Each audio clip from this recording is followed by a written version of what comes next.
हाय, good morning all. काल Nagraj मंजुळेची web series बघत होतो. मटका का काय काहीतरी मटका किंग समथिंग. ओके, खूपच छान बनवली यार त्याने, नागराज मंजुळेने खूपच छान बनवली. मराठी माणूस,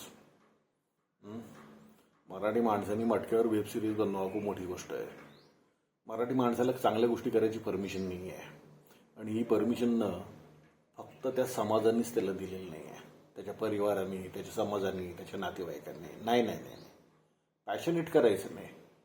तू चपरासी म्हणून लाग, सरकारी नोकरी कर, चालतं त्यांना. क्लरिकल चालतं त्यांना. MPSCसाठी तू जन्मभर घास तुझी, आणि MPSC पास नाही झालं तर तू डिप्रेशनमध्ये जा. पण असे धंदे नाही करायचे. लिटरली मी बघितलेलं आहे असं. ओके, माझं खूप जवळचं नातेवाईक म्हणजे माझा मामा, सख्खा मामा. Okay, he was a hunk of that town. खूप हँडसम होता, एक पैशन था उसमें, एक गट्स थे, एक इन्फ्लुएंस था उसका वो टाउन में. त्याच्या शब्दाला एक मान होता. हे सगळे मटक्याचे व्यापारी त्याच्याकडे सेटलमेंट्सला यायचे बरं.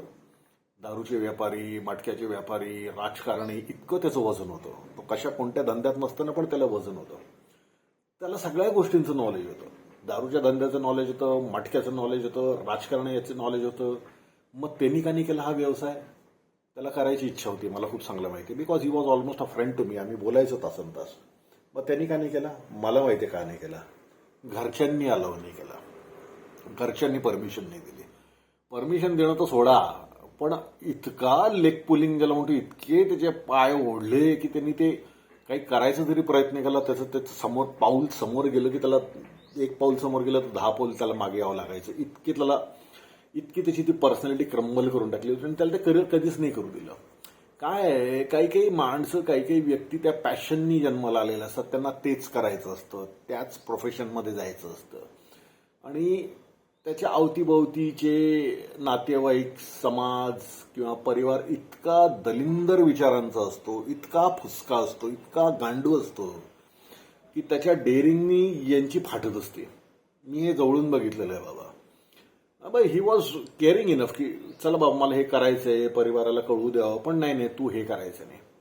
हे सगळे अवतीभोवती त्याचे जे होते मटक्याचे व्यापारी, दारूचे व्यापारी, हे इतके गर्भ श्रीमंत झाल्यानंतर की काय सांगू तुम्हाला. मी त्यांची ती श्रीमंती बघितलेली आहे. पण हा माझा मामा हा तेवढा श्रीमंत नाही होऊ शकला, कारण की मग याला ते लिमिटेड काहीतरी ऍक्सेस होता त्याच्या प्रोफेशनचा, पण त्याला ह्या बिझनेसमध्ये जायला बिलकुल परमिशन नव्हती. कसा रे बाबा आपला समाज. अशा समाजाचे काय विचार आपले मिळमिळीत, की तू दारूचा धंदा करायचा नाही, तू मटक्याचा धंदा करायचा नाही. यांनी घरामध्ये आजार येतो, यांनी घरामध्ये वैफल्य येतं, यांनी घरामध्ये भांडणं होतात. अरे प्रोफेशन आहे बाबा, ते प्रोफेशन आहे. म्हणजे तुमच्या मुलांनी, भावानी दारू पिलेली चालती, मटका खेळलेला चालतो, पण त्यांनी ते प्रोफेशन म्हणून स्टार्ट केलेलं नाही चालत. काय म्हणावं रे बाबा, काय म्हणावं ही मानसिकता. मला एवढंच म्हणायचंय मराठी समाजातल्या लोकांना, आपल्या समाजातल्या लोकांना, तुमच्या घरामध्ये पॅशनेट कोणी मुलगा असेल, भाऊ असेल, तुमच्याकडून जर एनकरेजमेंट होत नसेल त्याला देणं, तर ॲटलिस्ट त्याचे पाय ओढू नका. स्वतःच्या डेअरिंगवर जर करत असेल तर त्याला करू द्या.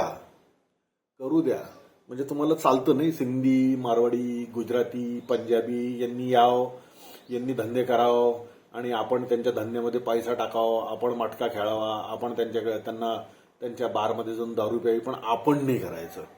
किती मोजके लोक आहेत ज्यांचा स्वतःचा, मराठी लोक ज्यांचा स्वतःचा मटक्याचा धंदा आहे किंवा दारूचा व्यवसाय, 5% वर नसतील. 95% सिंधी, मारवाडी, गुजराती, आणि हे तर नंतर आलेत. आपण तर मराठी आहे, मूल निवासी आपण. ओके, का बरं नाही आहे? परिवारामुळे. जो परिवारातले जे मेंबर्स आहेत ना, नातेवाईक आहेत ना समाजातले, त्यांच्यामुळे. I have seen this. मी एकदम जवळून बघितलेलं आहे. आणि ही जी निगेटिव्हिटी आहे ना, हा जो जळतुकडेपणा, ही जेलसी जी आहे, हा फुचकेपणा जो आहे ना, हा नुसतं त्या माणसाला खाली नाही आणत, तो एंटायर समाजातल्या त्या एक पॅशनेट माणसाला खाली आणतो. जो समोर जाणार असतो, तो बरंच काही करणार असतो, त्याला खाली आणतो. आपल्या इथं ना शिवाजी महाराज जन्मलेले चालतात, पण आपल्या घरात नाही, बाजूच्या घरात. शिवाजी महाराज जन्मले पाहिजे, पण बाजूच्या घरात, आपल्या घरात डिस्टर्बन्स नको. काय म्हणणं झालं? I am really fed up of this. म्हणजे नागराज मंजुळेने घरी जर म्हणलं असतं ना, यार मला की नाही मटक्यावर पिक्चर बनवायचं, मी गॅरंटीने सांगतो त्याच्या घरी सुद्धा हेच म्हटलं, हे मटक्यावर पिक्चर नाही बनवायचं, हे पाप आहे, हे पाप आहे. इतका आपला मिळमिळीत समाज आहे.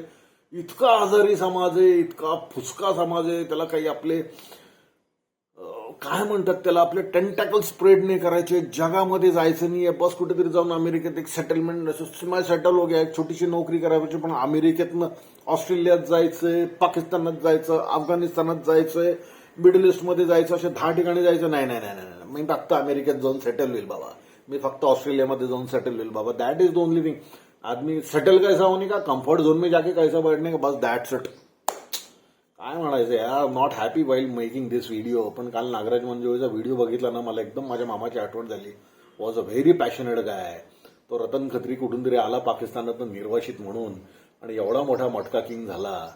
कुठे झाला तो? मुंबईमध्ये झाला, जिथं सगळं मराठी लोकांचं राज्य होतं एका काळी. पण मराठी माणसाला काही इथे हिंमत नाही झाली तो धंदा चालू करायची. पण तो आला, त्यांनी आगळ बंब पैसा कमवला, एवढं मोठं त्यांनी त्याचं वलय बनवलं, आणि आपण त्याच्यामध्ये फक्त झाडू मारायसाठी राहिलो. चलो, love you, not happy, take care, bye.